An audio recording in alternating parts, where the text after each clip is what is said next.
इन्होंने आपको बुलाकर आलो नहीं से आलो सारे बटी आलो। सबसे पहले भाई अजय शुक्ला जी का जोरदार स्वागत है।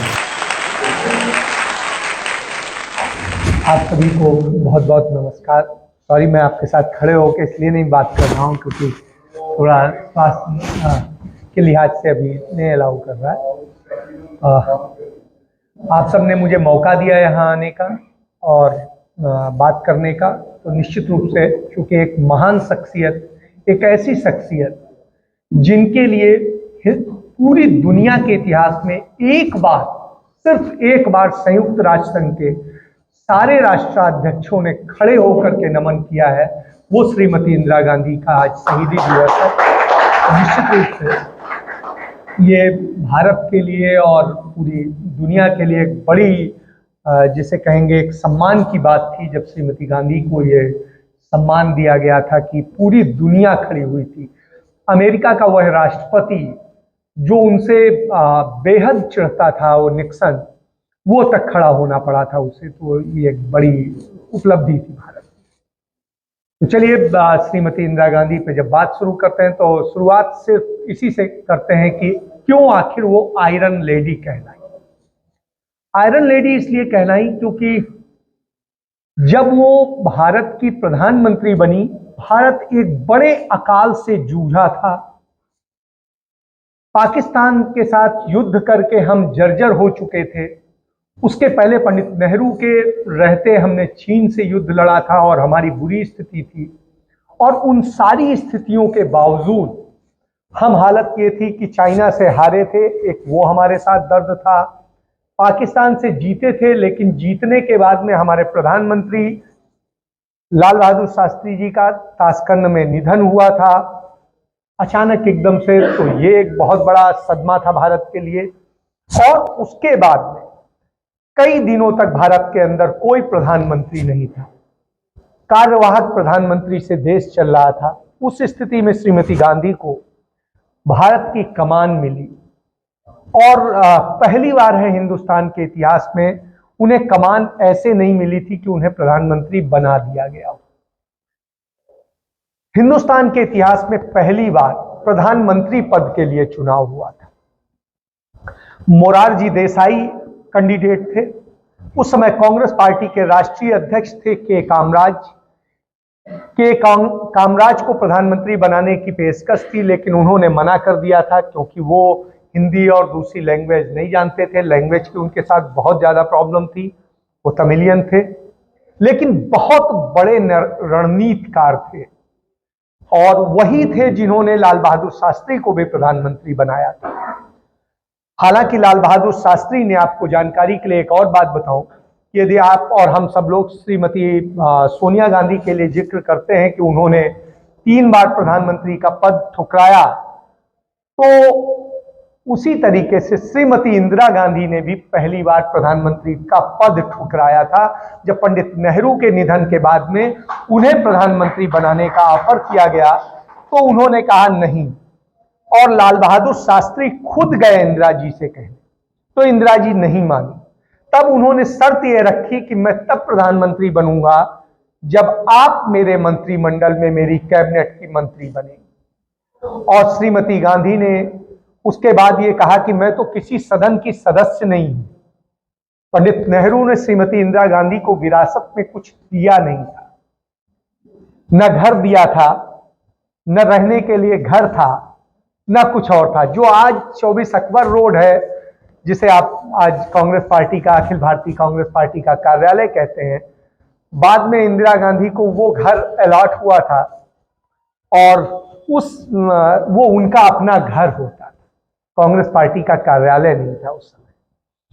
तो श्रीमती गांधी के साथ में वो स्थितियां थी। तब मोतीलाल जी ने, लाल बहादुर शास्त्री जी ने जब ये कहा, तो श्रीमती गांधी ने जब ये कहा तो उन्होंने कहा नहीं, हम आपको राज्यसभा से लेके आएंगे। और वो राज्यसभा से लेकर के गए और श्रीमती इंदिरा गांधी उस समय सूचना प्रसारण मंत्री बनाई गई। और तब श्रीमती गांधी को पूरे विपक्ष ने और मोरारजी देसाई ने जो नाम दिया था वो दिया था गूंगी गुड़िया, कि गूंगी गुड़िया को देश के सूचना प्रसारण मंत्रालय का मंत्री बनाया गया है। इसको लेकर के एक बड़ी आलोचना की स्थिति आई थी। बहरहाल जब उनका निधन हुआ और श्रीमती गांधी को प्रधानमंत्री बनाने का प्रस्ताव किया के कामराज ने, तो मोरारजी देसाई के पूरे गुट ने, जो कि पूंजीपतियों का गुट होता था, कारपोरेट का गुट होता था, जो गुजरात के बड़े पूंजीपति हैं उनका पैसा था, उसके अलावा तमाम राजे रजवाड़ों का पैसा लगा हुआ था। उन लोगों ने जब विरोध किया तो नतीजा ये हुआ कि संसदीय दल में पहली बार चुनाव हुआ। श्रीमती इंदिरा गांधी को 355 वोट मिले और मोरारजी देसाई को 169 वोट मिले और श्रीमती इंदिरा गांधी प्रधानमंत्री चुनी गई। तो यह इतिहास भी आप जान लीजिए कि उन्हें कोई विरासत में सजा के नहीं दिया गया था। इसके पहले श्रीमती इंदिरा गांधी 1959 में कांग्रेस पार्टी की राष्ट्रीय अध्यक्ष बनी थी और वो अपनी काबिलियत से बनी थी। ये नहीं कह सकते कि उन्हें विरासत में, क्योंकि उसके पहले वो महिला कांग्रेस की अध्यक्ष रही थी, यूथ कांग्रेस की अध्यक्ष रही थी और उस पर उन्होंने बहुत काम किया था। देश की आजादी के पहले का भी आप एक चीज जान लीजिए कि श्रीमती इंदिरा गांधी देश की आजादी के पहले, जब पंडित नेहरू जेल में थे, उनके ग्रैंडफादर मोतीलाल नेहरू जी भी जेल में थे, उनके ताऊ जी भी जेल में थे, उनके जो बुआ के फूफा जी हैं वो भी जेल में थे और सारे लोग जब जेल में थे, उस स्थिति में श्रीमती इंदिरा गांधी अकेली थी और किस तरीके से सूचनाएं प्रदान की जाए, कैसे आगे बढ़ाया जाए, किस तरह से किया जाए, तो लोग तैयार नहीं थे। तब श्रीमती गांधी ने एक छोटी बच्चों की सेना बनाई थी, उसे वानर सेना नाम दिया गया था। वो वानर सेना क्या करती थी, छोटे छोटे बच्चों पे शक नहीं होता था, वो चिट्ठियां लेके तमाम जगह जाके सूचनाएं देते थे और वो करते थे। श्रीमती इंदिरा गांधी उन संघर्षों से खड़ी हुई जब उनकी मां का निधन हो चुका था। अनाथ मां, मतलब माँ बाप की बेटी कह सकते हैं, क्योंकि बाप तो जेल में था, ग्रैंडफादर जेल में थे, दादी मां मर चुकी थी और उस स्थिति में कौन देखे, बुआ पाल रही। तो उस स्थिति में श्रीमती गांधी ने अपनी पढ़ाई लिखाई सब कुछ किया। तो ये एक संघर्ष का उनका वो है कि जो उनको जन्म से ही संघर्ष देखने को मिला। उन्होंने कभी सुख नहीं देखा कि जो एक बेटी का सुख होता है कि हम इस देश के सबसे बड़े एक महान परिवार में हुए हैं, उस परिवार में हुए हैं जिसके पास धन धान्य की कोई कमी नहीं है। और यह स्थिति थी कि उस परिवार से हैं कि जब पंडित नेहरू यूनिवर्सिटी से निकलते हैं तो यूनिवर्सिटी कैम्ब्रिज के चारों गेटों पे मर्सिडीज कार विद शोफर खड़ी होती है कि हाँ, वो जिस भी गेट से निकलेंगे तो उस गेट पर उन्हें रिसीव करेगा। तो आप समझिए कि उस परिवार से थी, लेकिन जब उनकी बारी आई तो उनके लिए सुख नहीं था, क्योंकि उनके सुख को इस देश की आजादी की लड़ाई ने छीन लिया था, उनकी मां को छीन लिया था। तो इसलिए वो आयरन लेडी। बहरहाल जब वो बनी, देश में अकाल पड़ चुका था, लाखों लोग मर चुके थे। आपको याद होगा लाल बहादुर शास्त्री ने एक आह्वान किया था कि एक टाइम सब लोग खाना खाइए, एक टाइम का भोजन बचाइए और दूसरों भूखों को खिलाइए। तो वो दशा में भारत था। भारत के पास में पंडित नेहरू हरित क्रांति को जन्म जरूर दे करके चले गए थे, दुग्ध क्रांति को जन्म दे करके चले गए थे, लेकिन उसे अमली जामा पहनाना था। उस काम को आगे बढ़ाया उनके लाल बहादुर शास्त्री जी ने, लेकिन वो भी असमय चले गए बेचारे, 18 महीने ही रह सके। उसके बाद में जब श्रीमती इंदिरा गांधी बनी तो विरोधियों के बीच बनी। कांग्रेस पार्टी बिल्कुल लचर थी, जो तमाम सारे पूंजीपति और दूसरे, जैसा मैंने पहले ही बताया, मोरारजी देसाई के नेतृत्व में इंदिरा गांधी को उखाड़ फेंकने के लिए पूरी ताकतें लगी हुई थी। और उस स्थिति से लड़ते हुए इंदिरा गांधी किस तरीके से 7 राज्यों में कांग्रेस पार्टी 1967 का चुनाव हार जाती है।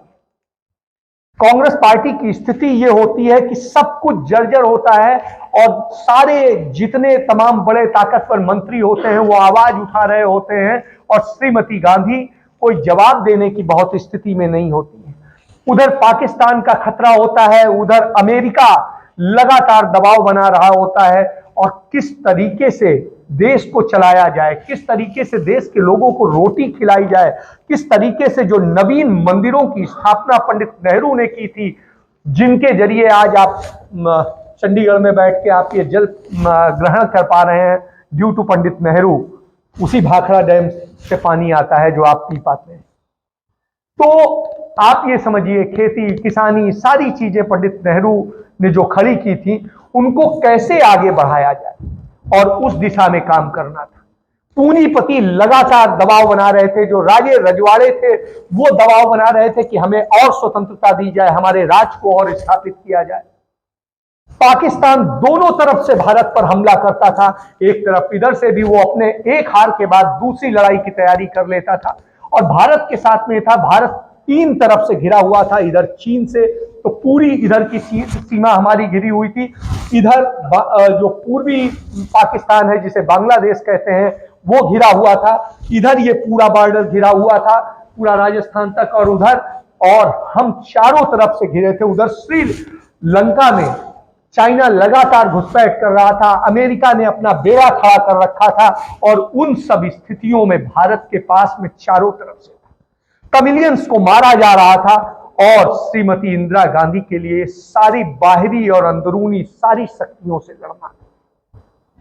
इंदिरा गांधी करेंगे, अचानक पार्टी टूट जाती है। इंदिरा गांधी की स्थिति यह होती है कि वो करें क्या, उन्हें कांग्रेस पार्टी से निकालने की प्रक्रिया शुरू हो जाती है, प्रधानमंत्री को पार्टी से निकालने की प्रक्रिया शुरू हो जाती है। और उन विषम परिस्थितियों में श्रीमती गांधी लड़ रही थी, तब समाजवादियों और वामपंथियों ने समर्थन दिया और इंदिरा गांधी ने सरकार चलाई, और सरकार चलाई और सबसे पहला जो बड़ा काम किया, इन राजे रजवाड़ों को कहा कि आप अपनी औकात में रहो, यह देश आम लोगों का है, हम उस आम आदमी के लिए काम करेंगे, हम उस दलित के लिए काम करेंगे, हम पिछड़े के लिए काम करेंगे, हम अल्पसंख्यकों के लिए काम करेंगे, हम सर्व समाज के लिए काम करेंगे। और श्रीमती इंदिरा गांधी ने बिल्कुल झंडा बुलंद किया और राजे रजवाड़ों का प्रीवी पर्स खत्म किया,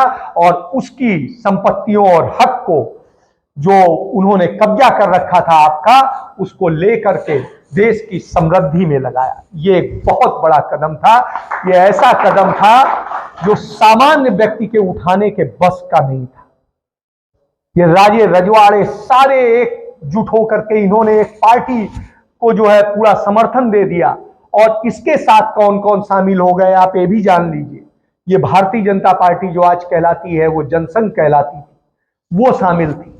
मोरारजी देसाई का अपना गुट शामिल था, उसके अलावा कांग्रेस पार्टी से जो टूटे चार संगठन थे वो शामिल थे, और ये सारे मिलकर के इंदिरा गांधी को उखाड़ फेंकने की कार्रवाई कर रहे थे। इसके बाद दूसरी बड़ी चुनौती थी कि पाकिस्तान को कैसे स्थायी सबक दिया जाए कि वो जिंदगी में भारत पर हमला करने की हिम्मत न कर सके, और वो काम श्रीमती गांधी ने किया। उन्होंने पूर्वी पाकिस्तान के जो उस समय नेता थे उनको मिलाया, उनके साथ कूटनीतिक वार्ता की, और वार्ता के बाद में फैसला किया कि हम आपका साथ देंगे। अमेरिका के राष्ट्रपति रिचर्ड निक्सन बिल्कुल खिलाफ खड़े हो गए, संयुक्त राष्ट्र संघ में बवाल हो गया, सब कुछ हो गया। इंदिरा गांधी ने बिल्कुल स्पष्ट कहा, हमारी सेनाएं मजबूत होनी चाहिए, लेकिन इसलिए नहीं कि हमें किसी पर हमला करना है, हम साम्राज्यवादी नहीं हैं, हमें किसी की एक इंच जमीन नहीं चाहिए, लेकिन हम अपनी एक भी जमीन जाने नहीं देंगे, हम किसी को अपने हकों पर खेलने नहीं देंगे। और श्रीमती गांधी ने उस समय फैसला किया कि वो बांग्लादेश को की लड़ाई में उसके साथ खड़ी होंगी, और उन्होंने उस आंदोलन का साथ दिया, और भारतीय सेना ने वो महत्वपूर्ण कदम उठाया। और जब भारतीय सेना इसके लिए कूच करने वाली थी तो अमेरिका ने कह दिया हम अपना 7वां बेड़ा भेज रहे हैं। तब श्रीमती इंदिरा गांधी का जवाब जानने वाला था। उन्होंने कहा 7वां नहीं 700वां बेड़ा भेज दीजिए, हम फैसला कर चुके हैं रिचर्ड निक्सन, और हम अब जो चाहेंगे वो करेंगे। और श्रीमती गांधी ने खुलेआम हमला किया। पूरी दुनिया में भूतो न भविष्यत, न पहले कभी हुआ है, न बाद में कभी हुआ है, और न होगा। 53,000 पाकिस्तान के जनरल समेत 53,000 सैनिकों का सरेंडर इंदिरा गांधी ने कराया और पाकिस्तान के 2 टुकड़े कर दिए। लोग कहते हैं हम इसको मिला लेंगे, उसको मिला लेंगे। लाहौर में तिरंगा फहरा रहा था और स्थिति यह थी कि पूरी दुनिया में परचम लहरा दिया इंदिरा गांधी और बांग्लादेश बनाए जाने की घोषणा कर दी, मान्यता दे दी। और जो इंदिरा गांधी के समर्थक इंदिरा गांधी ही थी, जिन्होंने, पंडित नेहरू ने पूरी दुनिया को गुटनिरपेक्ष आंदोलन के जरिए 125 देशों को अपने पीछे खड़ा किया था। श्रीमती इंदिरा गांधी ने ही दक्षिण एशियाई संघ बनाया था और उसके जरिए पूरे उन देशों को भारत के पीछे खड़ा किया था। तो श्रीमती गांधी ने अपने समर्थक देशों से बांग्लादेश को मान्यता दिलवाई और कूटनीतिक सफलता पाई। संयुक्त राष्ट्र संघ में मामला गया, अमेरिका समेत तमाम देशों ने विरोध किया।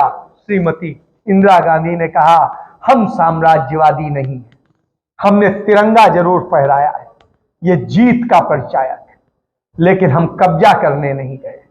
और इंदिरा गांधी ने ये बता करके पूरी दुनिया को अपने पक्ष में कर लिया और कहा हमने एक न्याय दिलाया है एक राज्य को जो कभी हमारा हिस्सा होता था। और यह कह के श्रीमती इंदिरा गांधी ने बांग्लादेश को कराया। फ्रांस ने अपना सबसे बड़ा पुरस्कार जो है वो श्रीमती इंदिरा गांधी को दिया। और फिर दुनिया के 1.5 दर्जन देशों ने श्रीमती इंदिरा गांधी को अपने सर्वोच्च सम्मानों से सम्मानित किया।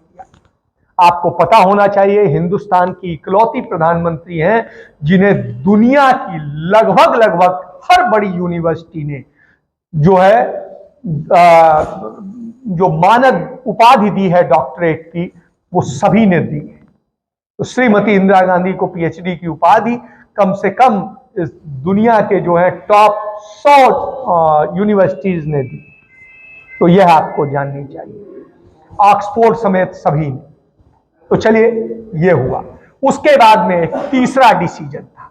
हमारे यहां साहूकारों सूदकारों का बहुत बड़ा धंधा चलता था और वो लगातार किस तरीके से लोगों को लूटते थे, गरीबों को करते थे, उनके घर परिवार जमीन जायदाद बेटियां छीन लेते थे ब्याज के नाम पर। श्रीमती इंदिरा गांधी ने एक लड़ाई लड़ी। उन्होंने कहा हम इस देश की बैंकें आम लोगों के हाथों में नहीं रहने देंगे, हम बिल्कुल इस देश की जनता की बनाएंगे, सार्वजनिक संपत्ति बनाएंगे और जिससे आपको हक मिले। तो श्रीमती इंदिरा गांधी ने वो काम किया। बैंकों के राष्ट्रीयकरण का जब उन्होंने वो किया, भारी विरोध हुआ। फिर वही चीज थी कि पूंजीपतियों से लड़ाई थी और एक गरीब देश के गरीब प्रधानमंत्री लड़ रही थी, और उसके बावजूद श्रीमती इंदिरा गांधी ने वो लड़ाई लड़ी और बैंकों का राष्ट्रीयकरण किया। 3 दर्जन बैंकें भारत के पास थी, आज आपके पास में बैंकें बची हैं कि टोटल 12, क्योंकि बाकी लोगों ने बेच खाई। तो श्रीमती इंदिरा गांधी ने वो बनाई और उन्हीं बैंकों के सहारे भारत समृद्धि की दिशा में आगे बढ़ा। इसके बाद जब ये सब कुछ हो गया, चुनाव हुआ। चुनाव चूंकि इस युद्ध के पहले ही हो चुका था, इसलिए जान लीजिए युद्ध का लाभ नहीं मिला था श्रीमती गांधी को कि उन्होंने युद्ध में को भुनाया। तो उस स्थिति में श्रीमती गांधी जो है जब दोबारा जीत के आई तो उनके चुनाव को लेकर के चैलेंज किया जा रहा था और किस तरह उन्हें किया जाए। संजय गांधी जो है मारुति कंपनी की वो लेकर के लाइसेंस लेकर के आए थे और मारुति कंपनी स्थापित करने के लिए निजी कंपनी थी गांधी परिवार की। ये भी जान लीजिए ये सरकारी कंपनी नहीं होती थी, निजी कंपनी थी और निजी कंपनी का लाइसेंस लेकर के आए और उन्होंने इसके लिए ट्रेनिंग ली थी रॉयल सलाय से। और उसके बाद में आने के बाद में संजय गांधी ने जब उसको स्थापना करने का काम शुरू किया, बंसीलाल ने उन्हें गुड़गांव में जो बिल्कुल बंजर जमीन उस जमाने में होती थी, उस जमीन को जो है अधिग्रहित करा करके उन्हें 300 एकड़ दिया और उसमें शर्त रखी गई कि इतनी सस्ती कार हिंदुस्तान के आम आदमी को मिल सके। 25,000 रुपए कार का दाम तय किया गया कि जिससे आम आदमी की पहुंच में कार आ जाए, और वो शुरू की। और उसकी जब शुरुआत की तो फिर उन लोगों को तकलीफ थी जो तमाम सारे लोग थे। अमेरिका अपने धन से पोषित कर रहा था देश के अंदर उन पॉलिटिशियंस को, उन तमाम सारे जो ये संगठन चलाते थे, श्रमिक संगठन चलाते थे, वो सब लोग, मैं किसी का नाम नहीं लूंगा, वो सारे लोग पोषित हो रहे थे। CIA सक्रिय रूप से काम कर रहा था। और तब स्थिति, श्रीमती गांधी ने उसी दौर में एक और डिसीजन लिया, कहा सिक्किम को हम भारत का हिस्सा बनाएंगे, क्योंकि चाइना उस पर लगातार घुसपैठ करके अपने कब्जे में लेने के प्रयास में था। और श्रीमती इंदिरा गांधी ने रातों रात पूरा अभियान चलाया और अगले दिन वहां पर 24 घंटे बाद में वो भारत का हिस्सा था। तो यह बड़ा काम किया था। और ऐसे नहीं किया था, उसके लिए उन्होंने वहां पर लंबे समय से काम शुरू कर दिया था। वहां पर कांग्रेस पार्टी से समर्थित दल को समर्थन दिला करके और किस तरीके से उसमें रॉ का इस्तेमाल किया था, तब उसको किया था। और वहां की जो विधानसभा या लोकसभा थी उनकी, उसमें उन्होंने पारित करा करके और ये कराया कि हम भारत में मिलना चाहते हैं। राजा ने विरोध किया तो राजा को सेना के जरिए दबा लिया और उसको ला करके तुरंत भारत के राष्ट्रपति ने उसे एक्सेप्ट कर लिया और वो भारत का हिस्सा बन गया। तो ये दुनिया का भूगोल बदल देने वाली नारी थी, इसलिए वो आयरन लेडी है। और इसलिए आयरन लेडी है कि उसने अपने चारों तरफ, घर में भी विरोध, बाहर भी विरोध, दुनिया की सारी महाशक्तियां विरोध में खड़ी हो और अकेली वो महिला लड़ रही हो, तो वो श्रीमती इंदिरा गांधी थी। उनको पार्टी से निकाल दिया गया, कांग्रेस पार्टी दो टुकड़े हो गए, कांग्रेस पार्टी का सिंबल छिन गया। श्रीमती इंदिरा गांधी ने अपने 24 अकबर रोड से नई पार्टी बनाई, कांग्रेस आई। और कांग्रेस आई अलग थलग पड़ के पड़ी हुई थी। और पूरे देश में जिस तरीके से चल रहा था, एक आपातकाल, वो गलती भी है और उस समय की जरूरत भी थी। गलती इसलिए है क्योंकि निश्चित रूप से पंडित नेहरू कहते थे कि लोकतांत्रिक पूरी तरीके से उसके प्रति हमें संवेदनशील होना चाहिए। श्रीमती इंदिरा गांधी इस जगह कठोर निर्णय पर आई। उन्होंने कहा नहीं, देश को बचाने के लिए कई बार लोकतंत्र को भी दबाना पड़ता है। तो मैं तो इसे इंदिरा गांधी की गलती के तौर पे ही मानता हूं, क्योंकि मैं लोकतंत्र का पोषक, मैं पंडित नेहरू के साथ जाना चाहता हूं।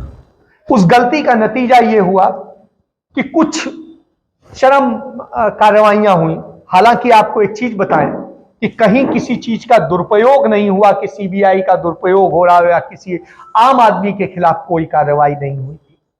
वो कार्रवाई सिर्फ उन लोगों के खिलाफ थी जो CIA से पोषित राजनेता थे, पार्टियां थी, और जो पूंजीपतियों, राजे रजवाड़ों के सहयोग से चल रहे लोग थे, उन पर कार्रवाई हो रही थी। उसके अलावा शेष आम आदमी पर उसका कोई असर नहीं था। लेकिन जो गलत है वो गलत है, क्योंकि लोकतंत्र सबका होता है, चाहे राजा हो चाहे रंक हो। तो उस स्थिति में श्रीमती इंदिरा गांधी, चूंकि जब सरकार छूट देती है तो जो उसके कारिंदे होते हैं वो तमाम अच्छे बुरे काम करने लगते हैं, कुछ अच्छे करते हैं, कुछ बुरे अपने फायदे उठाने में लग जाते हैं, और वही हुआ। उसका बड़ा भारी नुकसान हुआ और नतीजा ये हुआ, चुनाव हुआ, कांग्रेस पार्टी की स्थिति ये हुई कि वो 150 सीटें भी नहीं ला पाई। और उन सब स्थितियों में जब कांग्रेस खड़ी थी, टूट गई थी, बिखरी हुई कांग्रेस थी, श्रीमती इंदिरा गांधी के लिए उनके चुनाव को निरस्त करवा दिया गया। और जिन आधारों पर निरस्त किया गया वो जानना बेहद जरूरी है, क्योंकि श्रीमती इंदिरा गांधी के चुनाव को आप देखिए, जो मिस्टर सिन्हा थे, जस्टिस थे इलाहाबाद हाई कोर्ट के, उन्होंने कहा कि प्रधानमंत्री बगैर किसी सुरक्षा के, बगैर किसी भी उसके प्रोटोकॉल के कोर्ट में आई। वो कोर्ट में गई।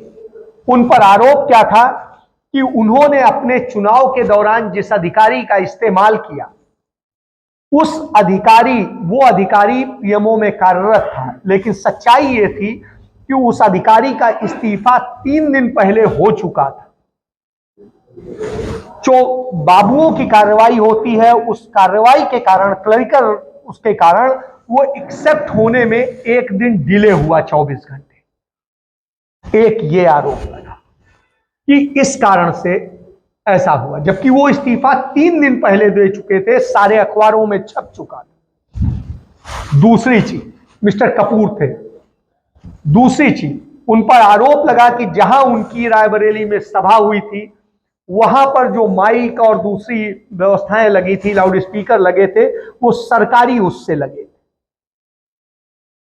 आप एक चीज समझिए, क्योंकि उनकी चेकिंग होती है प्रधानमंत्री के कार्यक्रम में, कहीं पर भी होता है कि कहीं इलेक्ट्रिक, कहीं कोई फॉल्ट ना हो जिसके कारण कोई घटना हो जाए, इसलिए उसे उन्होंने चेक किया था, ना कि उनके लगवाए हुए थे, जबकि दूसरी थी। एक तीसरा आरोप था कि उन्होंने, जो कांग्रेस पार्टी ने 80 जीपों का इस्तेमाल किया है चुनाव प्रचार में, वो कारपोरेट से फायदा लेकर के ली गई है, जबकि हर चुनाव में हर जगह दान लेने की प्रक्रिया है। तो दान लेने की प्रक्रिया में किसी से भी लिया जाता है कि हाँ, आप हमें ये चीजें प्रोवाइड कर दो, आप ये प्रोवाइड कर दो, आप ये प्रोवाइड कर दो, और वो ऑन रिकॉर्ड था, लेकिन उसे उस समय माना गया और इन सारे आधारों पर कहा गया कि उनका चुनाव कदाचार था और इसलिए उसे निरस्त किया जाता है। हालांकि सुप्रीम कोर्ट ने उसे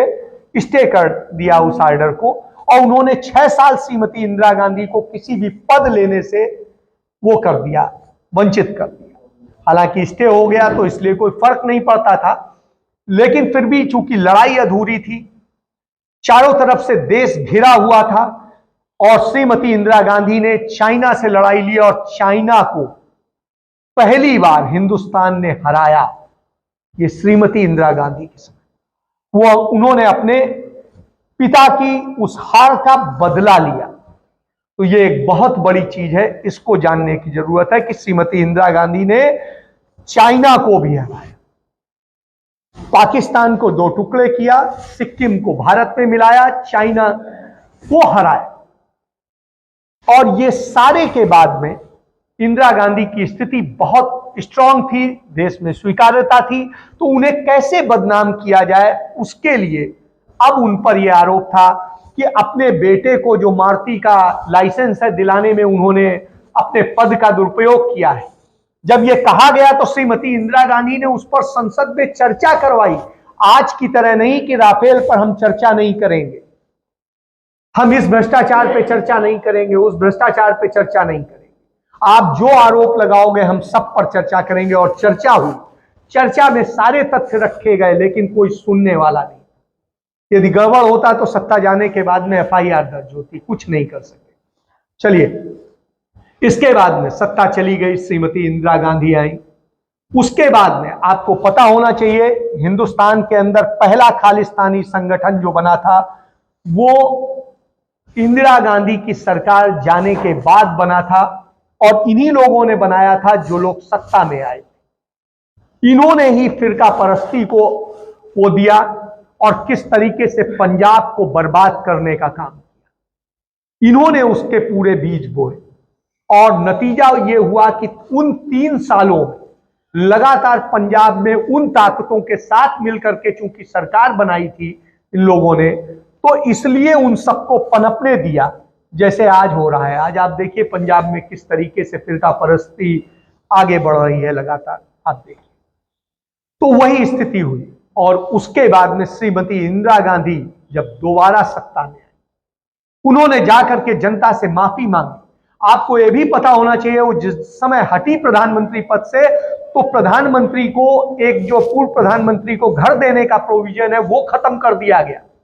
श्रीमती जी इंदिरा गांधी को घर से निकाल दिया गया सरकारी, उनके पास रहने के लिए कोई घर नहीं था और वो एक अपने पारिवारिक मित्र के घर में जाकर के उन्होंने वहां पर रही और वहां पर रह करके किस तरीके से उन्होंने 17 महीने काटे। और उसके बाद में जब वो दोबारा चुनाव जीत करके आई तब वो उन्हें यही 24 अकबर रोड मिला। तो आप ये समझिए कि उस समय इंदिरा गांधी के से जब उनके पिता इस देश को सब कुछ अपनी संपत्ति दान कर गए थे, त्रिमूर्ति भवन पंडित नेहरू की अपनी संपत्ति थी, दान कर गए थे, आनंद भवन वो इस देश को दान कर गए थे, इतनी बड़ी बड़ी संपत्तियां वो दान कर गए थे और उस परिवार के व्यक्ति के पास में रहने के लिए घर नहीं था। और जब वो वहां रह रहे थे तो वही 80 जीपों के मामले को लेकर के सीबीआई ने एफआईआर दर्ज की और एमके सिंह जो उस समय एसपी होते थे सीबीआई के, वो उनको अरेस्ट करने गए। मतलब 4 घंटे पहले एफआईआर दर्ज होती है और 4 घंटे बाद आप अरेस्ट करने पहुंच जाते हैं। और इस तरह से करके केस बना करके उनको किया गया। तो ये भी दुरुपयोग इस देश ने देखे। तो वास्तविक दुरुपयोग तो उन लोगों ने किया। चारों तरफ पूरे देश में, उधर नॉर्थ ईस्ट में आग लग गई, इधर पंजाब में आग लग गई, उधर सब जगह जो फिरका परस्त और दूसरे लोग खड़े हुए थे उन्होंने कर दिया। कहीं भाषाई आंदोलन हो गया, कहीं कुछ हो गया, केरल में बवाल हो गया। ये सारी चीजें थी जिन्हें इंदिरा गांधी ने दबा रखा था। कश्मीर जलने लगा और इन सब स्थितियों से तब जब देश में यह स्थिति आई तो फिर से लोगों ने इंदिरा गांधी को, और इंदिरा गांधी जिस मैंडेट से आई आज तक वो मैंडेट दोबारा अभी तक तो कोई और नहीं ला पाया है। तो उसके बाद जब दोबारा आई श्रीमती इंदिरा गांधी तो फिर से उन समस्याओं से लड़ना शुरू किया और लड़ते लड़ते जब उन्होंने फिरका परस्तों और सब पर कार्रवाई की तो खुद शहीद हुई। और शहीद होने के पहले के उनके भाषण आप लोग सुनते रहते होंगे, क्लिप में आते रहते हैं कि उन्होंने कहा था, मेरे खून का आखिरी कतरा तक इस देश को एकता और अखंडता के सूत्र में बांधेगा। तो शायद आज उनका खून जो है इस देश को फिर से एक बार जोड़ने निकला हुआ है। जो आप देख रहे होंगे कि देश को कैसे जोड़ा जाए उसके लिए वो काम कर रहा है। 1400 किलोमीटर वो चल चुका है और 1400 किलोमीटर पैदल चल के उसने जो एक सफर किया है, आप कल्पना करिए इस देश के अंदर और किस नेता में या किस पार्टी के नेता में हिम्मत है। तो वो स्थिति है। और ये जब ये पूरी यात्रा कंप्लीट हो जाएगी तो हिंदुस्तान की ही नहीं दुनिया की सबसे बड़ी राजनीतिक पदयात्रा होगी। इससे बड़ी पदयात्रा कोई नहीं कर सकेगा। तो श्रीमती इंदिरा गांधी ने वो भारत बनाया, वो भारत को दिया। हाँ, कुछ दुर्भाग्यपूर्ण घटनाएं हुई। श्रीमती इंदिरा गांधी की जो है कुछ कायरों ने जो हत्या की, उस हत्या के बाद में उनका भी दोष नहीं था। उन्हें मानसिक रूप से वैसे मनोवैज्ञानिक रूप से ऐसे तैयार कर दिया गया था कि लगा कि हाँ उन्होंने कोई बड़ा गुनाह किया है। गुनाह था, लेकिन गुनाह इसलिए नहीं था क्योंकि एक धार्मिक स्थल पवित्र होता है, उसकी पवित्रता कायम रहनी चाहिए। यदि उसके अंदर कोई गलत काम हो रहा होता है तो निश्चित रूप से उसे साफ करना भी हमारी जिम्मेदारी होती है। और ये एक राज्य सत्ता की जिम्मेदारी होती है कि वो वोट की राजनीति से ऊपर उठ करके सोचे, धर्म की राजनीति के ऊपर उठ के सोचे। तो सबसे अच्छी चीज है कि कांग्रेस जाति धर्म की राजनीति से ऊपर उठ के सोची और उसने किया, और उसको लेके श्रीमती गांधी ने अपने प्राणों की आहुति दी। उनके बेटे को, उस बेटे को जो खुद आना नहीं चाहता था राजनीति में, बनना नहीं चाहता था, उसे पता भी नहीं था कि थोड़ी देर में उसे प्रधानमंत्री बना दिया जाएगा। उसे प्रधानमंत्री बना दिया गया। वो 2 दिन शोक की स्थिति में था और जिन 2 दिन वो शोक की स्थिति में था देश जल उठा, सांप्रदायिकता किया। और आप देखिए दिल्ली के, यदि कानूनी आप रिकॉर्ड चेक कर लीजिएगा, 137 मुकदमे ऐसे हैं जिनमें आरएसएस के लोग मुलजिम हैं और उन्होंने वो अपराध किया था सिखों पर हमले का, उस पर बात नहीं करते। टारगेट किलिंग के लिए ये लोग अपने आप में वो रहते हैं। कश्मीर कभी जला नहीं था। राजीव गांधी के प्रधानमंत्री रहते कभी कश्मीर नहीं जला था। राजीव गांधी जिस दिन चुनाव हारे उसी के बाद कश्मीर जलना शुरू हुआ और 1-1.5 महीने के भीतर कश्मीर से जिस तरीके से कश्मीरी पंडितों के साथ जो अन्याय हुआ वो आज तक हो रहा है, रोज हो रहा है और उनके दर्द पर लोग फिल्में बना करके मुनाफा कमा रहे हैं और अपने वोट बैंक साध रहे हैं। तो यह स्थिति है। तो श्रीमती गांधी ने अपने खून से जो दिया है उस देश को सींचा है। 4 बार वो प्रधानमंत्री रही। 4 बार प्रधानमंत्री रहने के दौरान उन्होंने इस देश से लिया क्या? जब वो गई तब भी वो राजीव गांधी को कोई प्रॉपर्टी दे के नहीं गई थी। जो एकमात्र उनकी संपत्ति जो संजय गांधी और ने बनाई थी वो मारुति कंपनी, वो भी भारत को दान दे करके चली गई थी। तो आप समझिए जो वो सब कुछ देश को दे के चली गई, आज श्रीमती सोनिया गांधी के पास भी अपना कोई घर नहीं है, राहुल गांधी के पास भी कोई अपना घर नहीं है। तो ऐसी स्थिति में आपको ये जानना चाहिए कि सिर्फ अपने लिए तो पशु जीता है, सबके लिए जीने वाले ही महान होते हैं। आज शायद हम तभी उनको और उनके जैसी महान बेटी किसी के परिवार में हो, उसमें हो तो निश्चित रूप से है। मुझे याद है मेरे जब पहले बेटी हुई तो मैंने उसको यही कहा कि मेरी ईश्वर से प्रार्थना है कि अभी इंदिरा जी जैसी बने, क्योंकि इंदिरा जी में जो था उसकी आप वर्णन नहीं कर सकते हैं, शब्दों में नहीं हो सकता, क्योंकि उस लड़की ने बचपन से दिया है। अपने पिता से वो प्यार चिट्ठी के जरिए हो पाता था।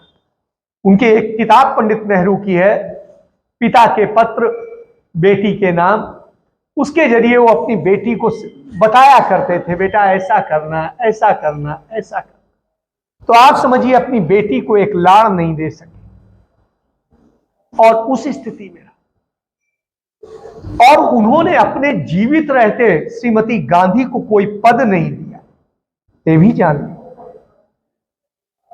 तो जो वो महान परंपरा का परिवार हो, जिसका खून हो, उस खून से कोई उम्मीद करे कि कोई गलत होगा। देखिए आपको याद होगा 2014 के पहले तमाम सारी फेक न्यूज की वो चला करती थी कि स्विस बैंक में और इन बैंकों में, उन बैंकों में नेहरू गांधी परिवार के इतने अकाउंट हैं, ये हैं, वो हैं। अब आप बताइए ना, पिछले 8 साल से अधिक हो गए और आज तक तो नहीं आप बता पाए कि उस परिवार का क्या है।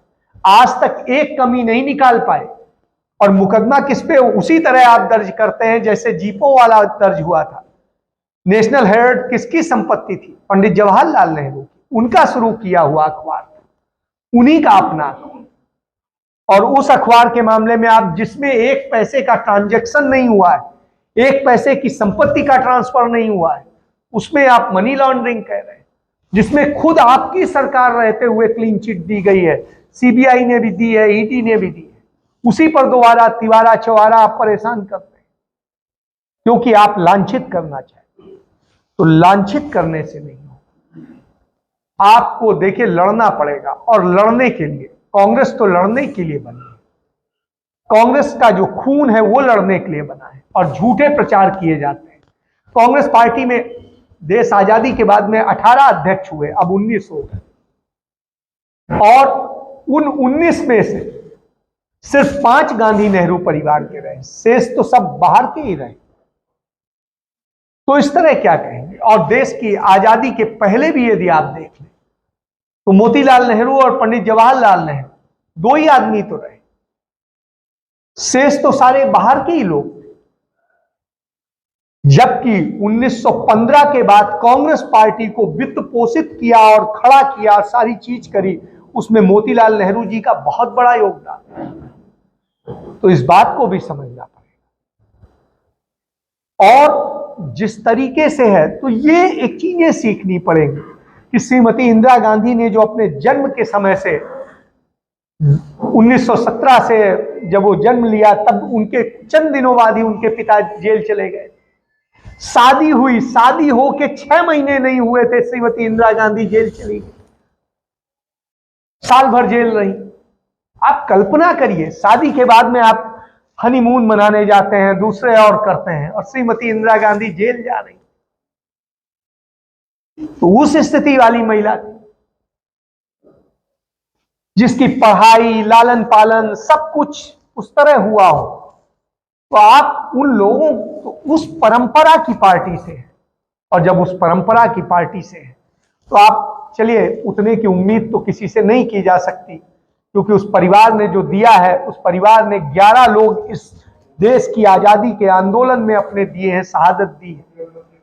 और जिस परिवार ने 11 शहादतें दी हो, इसके अलावा अपनी धन संपदा और सारी चीजें दी हो, निश्चित रूप से मायने रखती। आज जिन्होंने अपना सब कुछ दे दिया, इस देश का जो सबसे रईस परिवार था गैर राजा रजवाड़ों का, वो गांधी नेहरू परिवार था।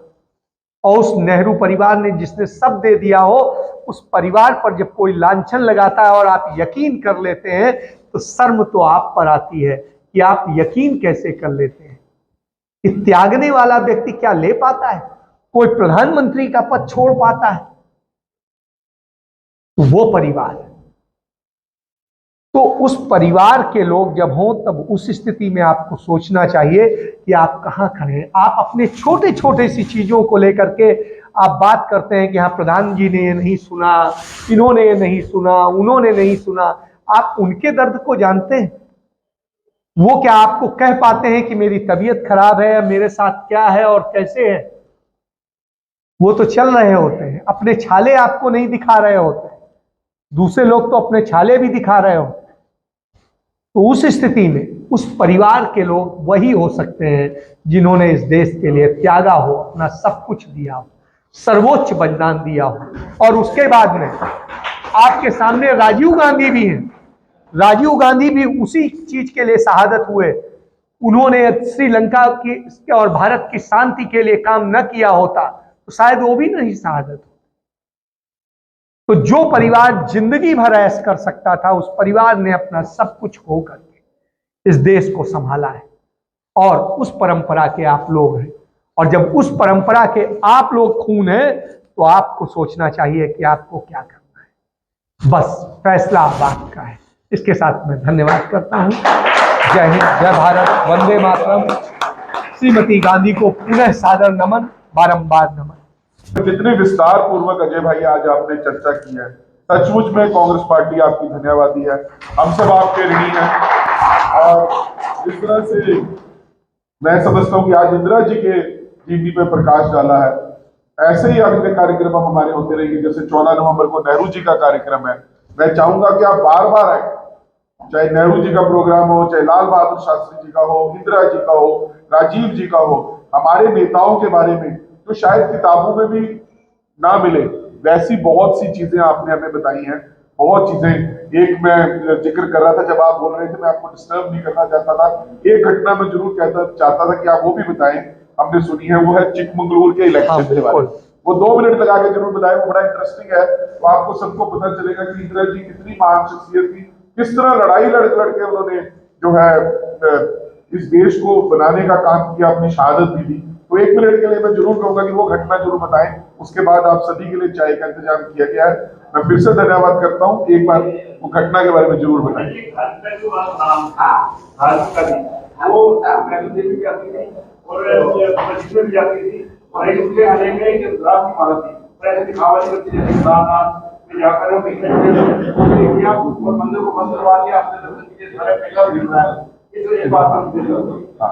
प्लीज बैठे रहिए 2 मिनट के लिए सिर्फ।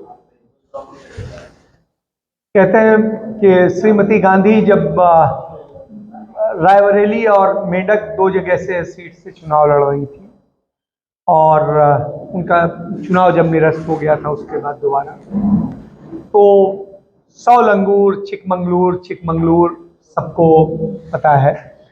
तो क्योंकि ये 100 शब्द उन लोगों के लिए था कि जो चारों तरफ से इंदिरा गांधी को घेर करके और वो करने का वो कर रहे थे, और श्रीमती गांधी वहां से रिकॉर्ड जीत रही थी। तो उस दौर की बात है, और वो संकटों का दौर था कांग्रेस के लिए, और आज के संकट से कम संकट नहीं था।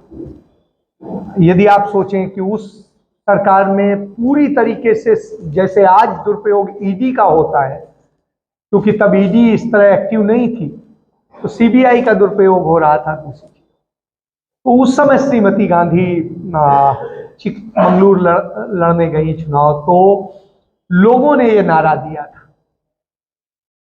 तो एक शेरनी 100 लंगूर, चिकमंगलुरु चिकमंगलुरु, तो वो है कि वो शेरनी थी। तो अब उनके बारे में मतलब सही बात यह है कि जितने शब्द कहे जाएं वो कम पड़ते हैं।